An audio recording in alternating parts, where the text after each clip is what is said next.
Hi, it's Xanthe. I have got a fan going. It's just some white noise to block any background noise. And what I wanted to talk about today was just look at this thing to do with, in particular, the dilution of diagnoses that's happened with autism, with ADHD. It's happening with other diagnoses. And just for example, the recent, which I mentioned in another video, Tony Attwood, who is considered to be a world expert in autism, has recently come out as autistic, and he's only just realised it, and even admitted himself how ridiculous it is, because he studied it for over 50 years. And he didn't meet criteria, obviously, under the DSM-IV, which is software he would have known very well. The DSM-V came in 2013. Still didn't recognise himself until neurodiversity has diluted it. Someone asked me, well, what does it matter to you? How does it affect you? I'm a person with clinically rated impairments. I do not have capacity to work full time. I am on a very low income. This absolute bullshit, I'm going to say, affects the most vulnerable. And there are many others. And if you look at autism, for example, there are people who this newfangled identity version is saying that they're outdated, harmful stereotypes. What I'm going to do today, though, is I'm going to read out the views of a woman whom I respect deeply. She's an autistic woman, and she's diagnosed Asperger's, and which is actually what my son's childhood diagnosis was. She has adult children with both the Canner's or classic presentation and Asperger's presentation. She is very opposed to the damage which the merge into autism spectrum disorder ASD has done. And oh, by the way, my diagnosis in that area is pervasive developmental disorder, PDD-NOS, not otherwise specified. Back the DSM-IV had that separate to Asperger's, which is separate to autism. It's just basically just this watered down mess. So I've known Shell for many years. Some people find, because she's very blunt, just says what she thinks, but calls a spade. Some people complain that she's saying it in the wrong tone. Some people complain that I'm not saying things kindly or nicely enough. What Shell and I share is that we would rather the truth is actually, I think, kinder in the end than all of this bet-hacking rubbish. Now, Shell invited me over to LinkedIn, which is basically where we end up offending people by telling the truth. And the difference, though, with Shell's been very consistent over time, known her for many years. The difference, though, is that she uses AI to help her communicate more clearly, because when I first met her, the struggles that she had with her grammar and spelling, etc., which I have on milder degrees, just with my impairment, but it made it harder to get her message across. But I could still see underneath that, you can see, understand the points. We don't always agree with everything. We've had some heated arguments over things. Oh, and also want to mention, Shell is actually in my memoir, Bipolar Courage. Are you sure you're not autistic? She doesn't mind that I said that. I actually let her read everything that I'd written about her, which she approved of as well. Anyway, let's just look her up. So she's on LinkedIn. She goes by Shell, and let's find here. Just want to look at a couple of her posts. I might not read every single word, but just some recent posts. She seems to specialise talking about autism, and not only that, but she behind the scenes has helped a lot of families. Like just this, just looking at her post, one of the recent ones. Neurodiversity Week, what a bloody joke. There you go. And then she says so. She let's just look at a few bits and pieces from her posts, okay? Can't fog up. She says, the absurd demand to celebrate. I have a 23-year-old son with severe autism, one with Asperger's, and then so she talks about severe son. I bathe him, I dress him, I clean him after toileting, I hold him through violent meltdowns, I manage rigid rituals and routines that have broken, result in chaos, distress, self-harm and danger. I spend hours every single day ensuring he's safe, calm, fed and clean. And yet society tells me I should feel proud and celebrate this. Should I celebrate aggression, dependence, incontinence, loss of dignity, the exhaustion of lifelong care? Shall I celebrate that my adult son is still childlike in so many ways, if not always? And so I'm just going to skip ahead. There's much more detail. So she says love exists here, commitment exists here, sacrifice exists here, celebration does not. So I'm looking at another post, level surfing, the laughable trend where most late diagnosed adults claim they're level 1 on a good day, level 2 and stress straight to level 3 during a meltdown, shows how ignorant these people are. Thousands are doing it, yet not one was flagged for level 1 as a child, let alone high functioning autism, HFA, or severe autism. Autism is not a daily choice, does not shift depending on your mood, how tired you are, how stressful life has become this week.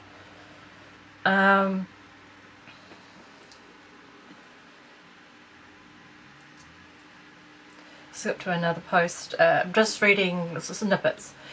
Everything's autism these days. It's getting ridiculous. The rise of ADHD. So that's like this new trend of autism plus ADHD merged into a term. The rise of ADHD isn't a breakthrough. It's a diagnostic inflation. Overlap became inevitable by design, not discovery. So we're going to jump ahead. Masking has become the Hail Mary of adult diagnoses. A 20-plus-year-old theory now overriding childhood evidence. No childhood evidence? Masking. No early functional impairment? Masking. Only adult traits? Masking. Giving someone both autism and ADHD as an adult without any documented childhood evidence isn't careful diagnosis. It's a confession that neither set of criteria actually fits. So I'm going to jump ahead, going to jump back to this post was the one that I was going to read out, but I've read out a couple of others. So this one I think was in response to someone basically saying to me, well, how does it affect you? Kind of thing. So she put here, people saying people like Tony Attwood are harmless. Are you killing me? She had to put "ets" and she did not get herself banned from the platform.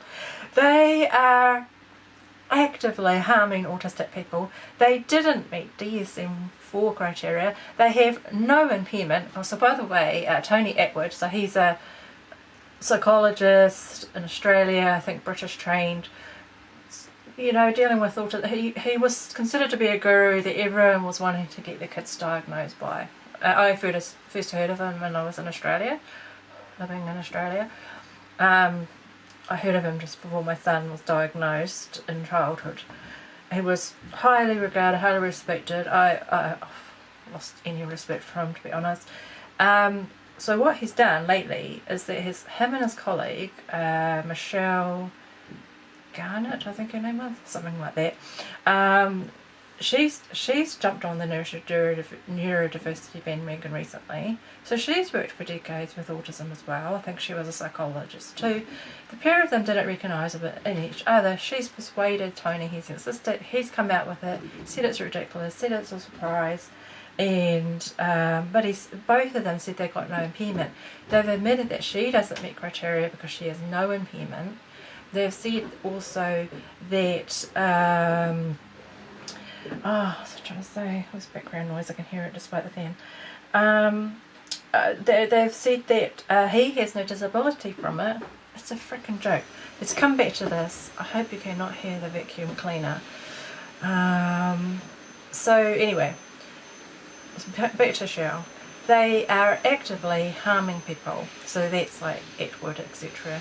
They didn't meet DSM-IV criteria. They have no impairment. They weren't flagged in childhood, and yet under DSM-IV suddenly can call themselves autistic. Anyone can. Now I would say it's not even suddenly. This is DSM-IV was 2013, so we know we're in 2000. My maths is shit, but it's 13 years later, I think it is, something like that. All of that time, but he still didn't see it himself, and neither did this colleague of his. So anyway, come back to Cheryl. Tick a few vague boxes. Boom! You're autistic. That's exactly what the DSM-IV made possible.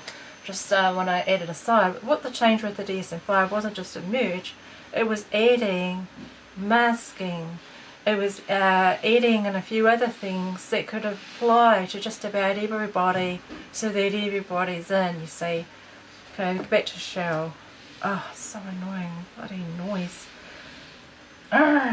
It's really annoying. I'm trying to make a video and it's fucking noise in the background. Okay, that's why I often put the fan on. I was preparing myself. Okay, this isn't self-discovery. This is sabotage. Every time an Attwood or Garnett claims autism, they erase the struggles of children.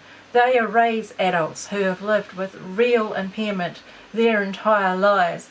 They make it harder for autistic people to be believed, to get support, to be taken seriously. They trivialise therapy, schooling, social struggle, sensory overload with their not impaired version of whatever it is. Real autistic lives are ignored, so these experts can wear a label like a fashion accessory. Tony Attwood knows he's not autistic. He's spent decades diagnosing and observing real autism. Claiming otherwise isn't revelation, it's opportunism. Opportunism? I'm not sure how to say that. Garnett is doing the same. They are rewriting autism to fit their personal narrative. And the ones paying the price? Real autistic people. Those struggling every single day. This isn't minor. This isn't harmless. This is grotesque. DSM-IV needs to be removed. Childhood flags, real impairment, and the credibility of autism diagnoses are on the line. Services, support, research, and the lives of genuinely autistic people are all being actively undermined by self-proclaimed experts exploiting watered-down criteria. She actually wrote that.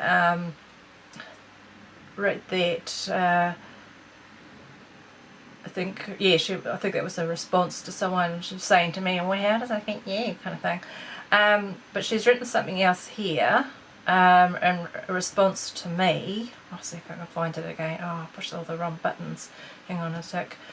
Okay, so going back to Shell and going through her posts.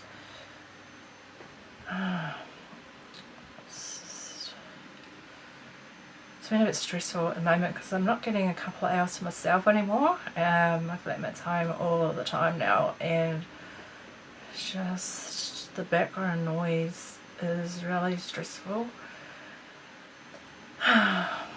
Okay, so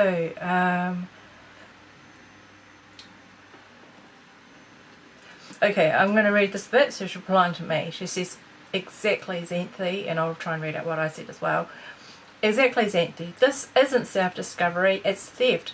Decades of expertise thrown in the trash so Garnett and Attwood can hijack autism as a personal identity accessory, erase real autistic lives, and cash in on a neurological condition they don't even have. It's grotesque, shameless, and a total obliteration of credibility in science.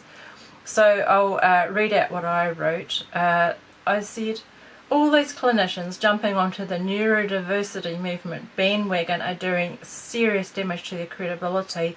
Expect me to believe that these autism world-class experts specialising in autism working together didn't notice that in themselves or each other for decades, Garnett and Attwood admit they have no disability with impairment from it, don't meet criteria, yet wear autistic proudly as a new identity. Doesn't mean anything anymore.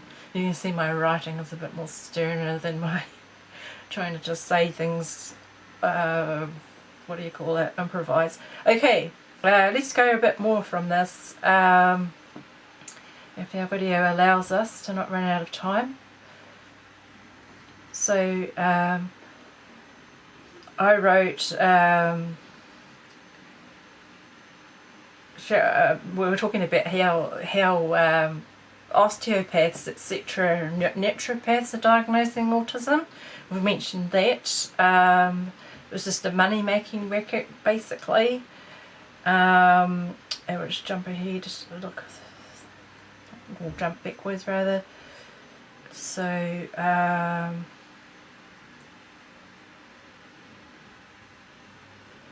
we'll just want to focus on some of what Shell says, because she says it so precisely.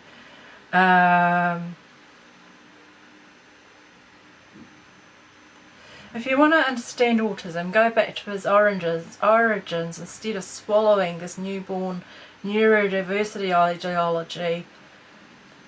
Decades of research pre-DSM-IV didn't bend to political trends or social narratives.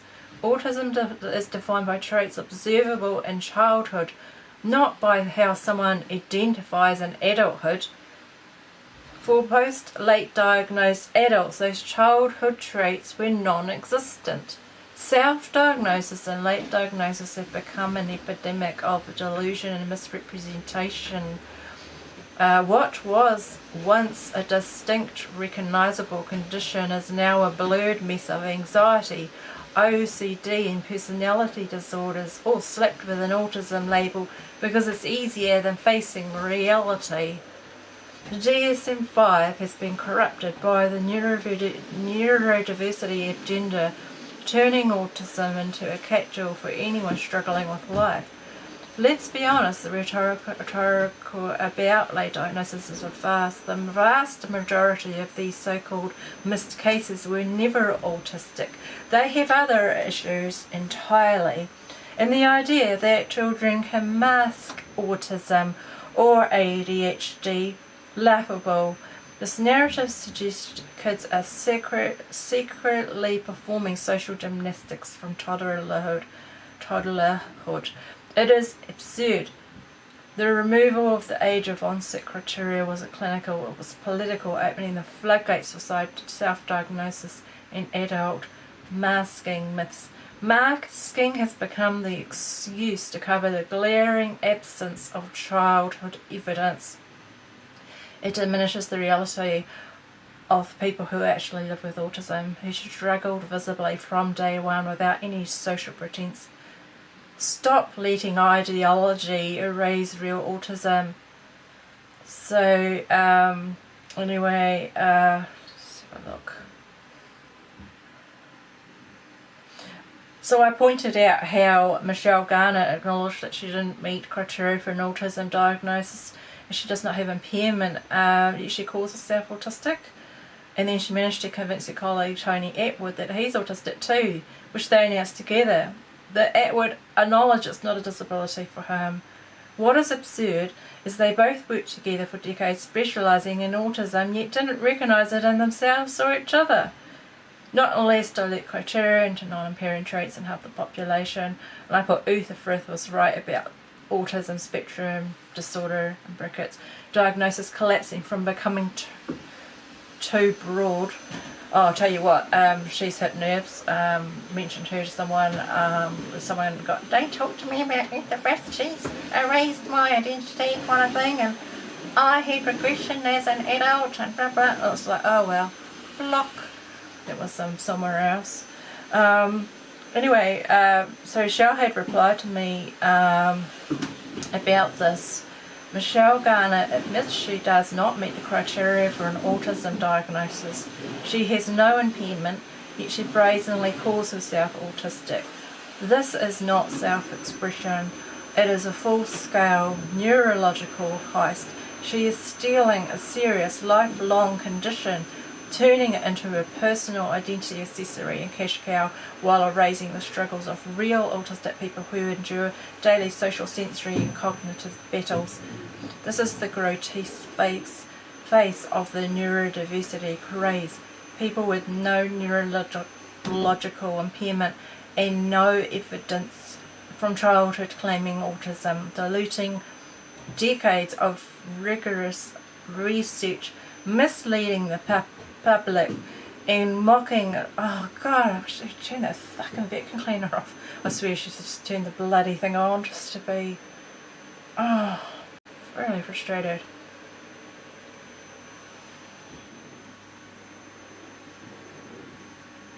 I put the fan on just to block out the frickin' talking all the time. I'm just really stressed at the moment. Please excuse me.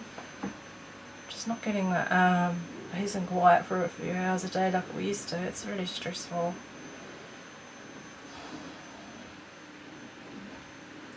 I'm just going to try and wind this up because I need to just get out of here for a while.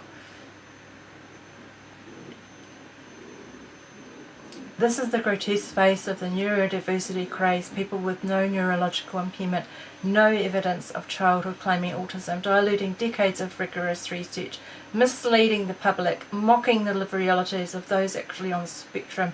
There is no, I feel a little different, so I am. Autism is not a costume, and neurology is not a trend. Michelle Garnett's self-appointed label is disgraceful, sickening, and textbook case of identity theft against science itself, a complete farce masquerading as authenticity. Okay, thank you, thanks, Shell. I'm just gonna get in my car and take off for a while. I'm just so stressed. Thanks.